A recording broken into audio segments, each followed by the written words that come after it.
सुप्रभातम बच्चों। आज हम लोग कक्षा 10 की पाठ्य पुस्तक हिंदी के अंतर्गत अनिवार्य संस्कृत द्वितीय पाठ है जो है आपके पाठ्यक्रम में अन्योक्ति विलासा, उसको पढ़ेंगे। पिछले वीडियो में हम लोगों ने शुरू के 4 श्लोकों का अध्ययन कर लिया था। आज हम लोग 5वें और 6ठें श्लोक की व्याख्या भाग को देखेंगे, अनुवाद भावार्थ को देखेंगे। इस श्लोक के माध्यम से जो नीति परक श्लोक है, अन्योक्ति परक श्लोक है, इसके माध्यम से बताया गया है कि गुणवान और स्वाभिमानी व्यक्ति के मन में, या यूं कहें उसके मन की व्यथा को व्यक्त किया गया है। जो श्लोक इस प्रकार से है, न वै ताड़नाद दापनाद वह्नि मध्ये, न वै विक्रयात् क्लिश्यमानो अहमस्मि, सुवर्णस्य मे मुख्य दुःखम तदेकम यतो माम जना गुंजया तोलयन्ति। सोने के पक्ष में व्याख्या होगी। एक बार आपको फिर से बता दें, इस श्लोक में एक व्याख्या जो होगी, भावार्थ जो होगा, वह सोने के पक्ष में होगी, सोना धातु के पक्ष में, और दूसरी जो व्याख्या होगी वह गुणी व्यक्ति के पक्ष में। न वै ताड़नात्, न मतलब नहीं, वही मतलब मैं, तापनात्, न वही का यहां अर्थ है सोने से लेंगे, सुवर्णस्य मतलब सोना धातु। कह रहा है नहीं, न मतलब नहीं, वही मतलब मैं ताड़नाद पीटने से, तापनाद तपाने से, वह्नि मध्य अग्नि के बीच में न तपाए जाने से न पीटे जाने से, न वही नहीं, वही मतलब मैं, विक्रयात बेचे जाने से,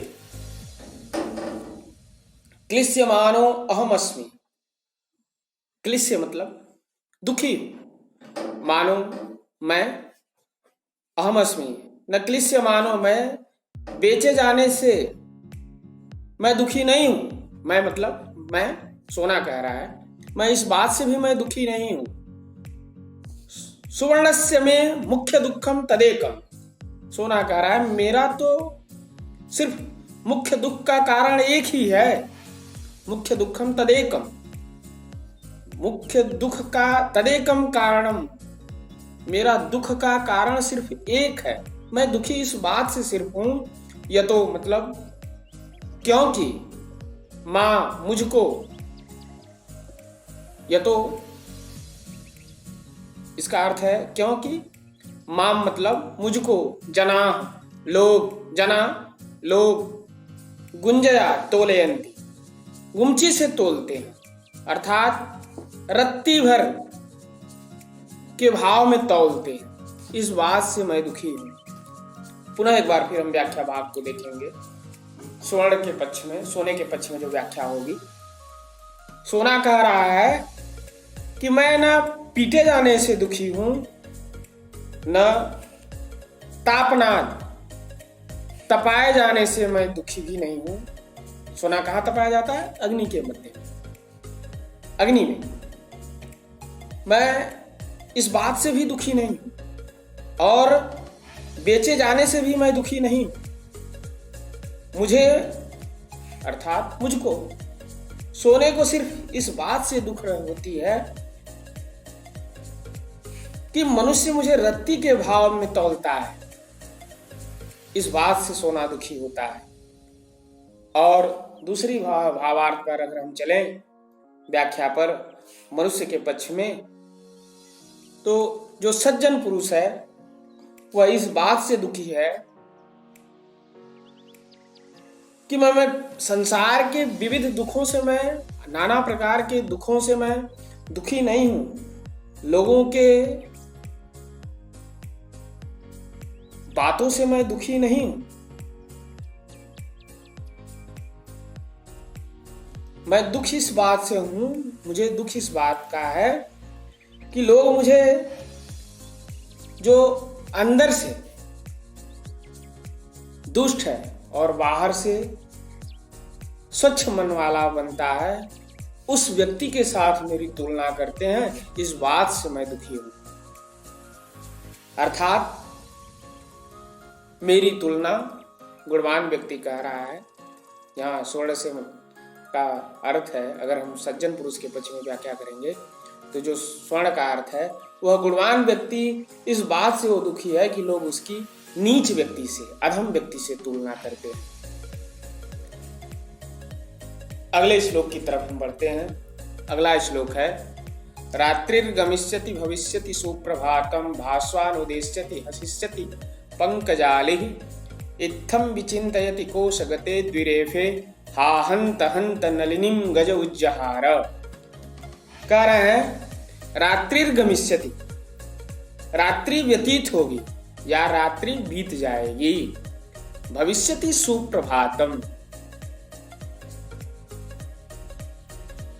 सुंदर प्रातः होगी। भास्वानुदेष्यति, भास्वानुदेष्यति इसका अर्थ है सूर्य निकलेगा। हसिष्यति पंकजाली,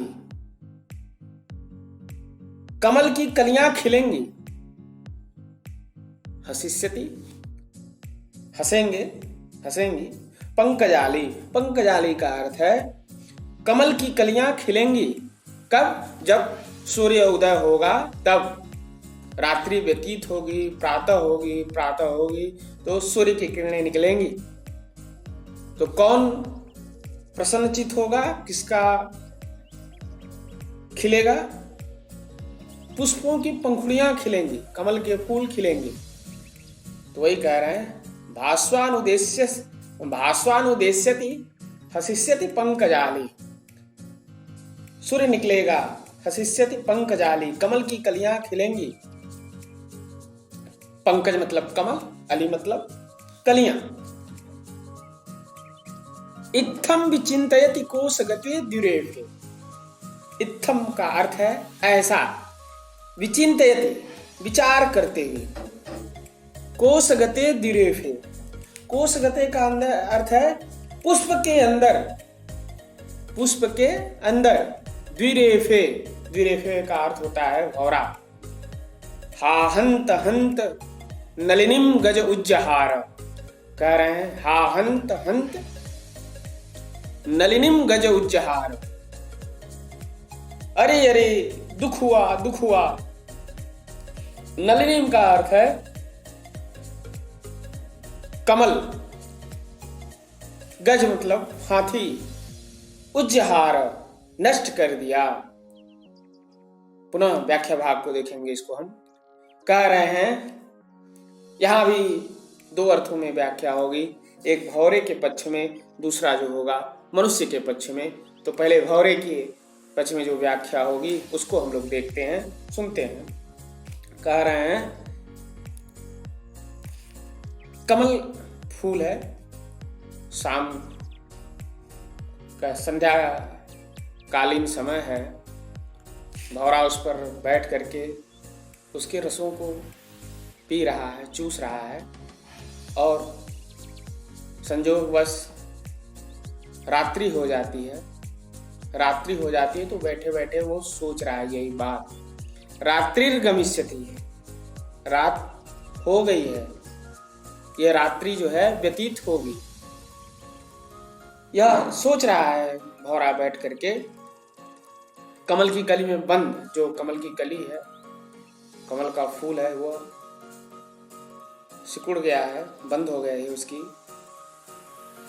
पंखुड़ियां, तो वो सोच रहा है कि ये रात्रि व्यतीत होगी, अर्थात रात्रि बीतेगी, सुंदर प्रातः काल होगी, अर्थात मेरे ये दुख भरे दिन दूर होंगे और सुख भरे दिन मेरे आएंगे। और कहा सूर्य निकलेगा और कमल खिल जाएंगे। वह इस प्रकार से सोच ही रहा था। इत्थम विचिंतेति कोश गते धीरे थे। वह इस प्रकार से सोच ही रहा था कि अकस्मात हा हंत हंत नलिनीम गज उज्जहार। वह इसी प्रकार सोच ही रहा था कि एक हाथी आया और उस कमल को उखाड़ करके फेंक दिया। हा हंत हंत नलिनीम गज उज्जहार, उखाड़ कर के फेंक दिया और वह भंवरा उसी में बंद ही रहा, अर्थात मृत्यु को प्राप्त हो गया। एक ये व्याख्या होती है। दूसरी जो व्याख्या होगी वो मनुष्य के पक्ष में होगी। मनुष्य के पक्ष में अगर हम देखें तो भावार्थ इस प्रकार से होगा। एक मनुष्य सोच रहा है कि मेरे कष्टों का समय समाप्त हो जाएगा, दुख भरे मेरे दिन समाप्त हो जाएंगे, समृद्धि तथा सुख भरे दिन आएंगे, शुभ दिन आएंगे मेरे भी। दुख की बात यह है कि मनुष्य का अंतिम समय आ गया है। यह सोचते सोचते कि सुख भरे मेरे दिन आएंगे और काल ने उसके जीवन को ही समाप्त कर दिया। एक बार फिर से व्याख्या देखेंगे। एक मनुष्य सोच रहा है, व्यक्ति सोच रहा है कि मेरे दुख भरे दिन, कष्ट भरे दिन समाप्त हो जाएंगे, सुख के दिन आएंगे मेरे, तब दुख समाप्त हो जाएगा। मगर ये दुख की बात है कि दुख के दिन आ जाते हैं। सुख को सोचते सोचते, दुख को सोचते सोचते, उसके भोगते भोगते उसके दुख बीत जाते हैं, सुख दुख में परिवर्तित हो जाते हैं और उसके अंतिम समय आ जाते हैं और काल ने उसके जीवन को ही समाप्त कर दिया। अतः भाव यह है कि इस श्लोक का भाव यह है कि व्यक्ति सोचता है कुछ है, पर ईश्वर की इच्छा से कुछ और ही होता है या हो जाता है। बस आज के लिए इतना ही। धन्यवाद।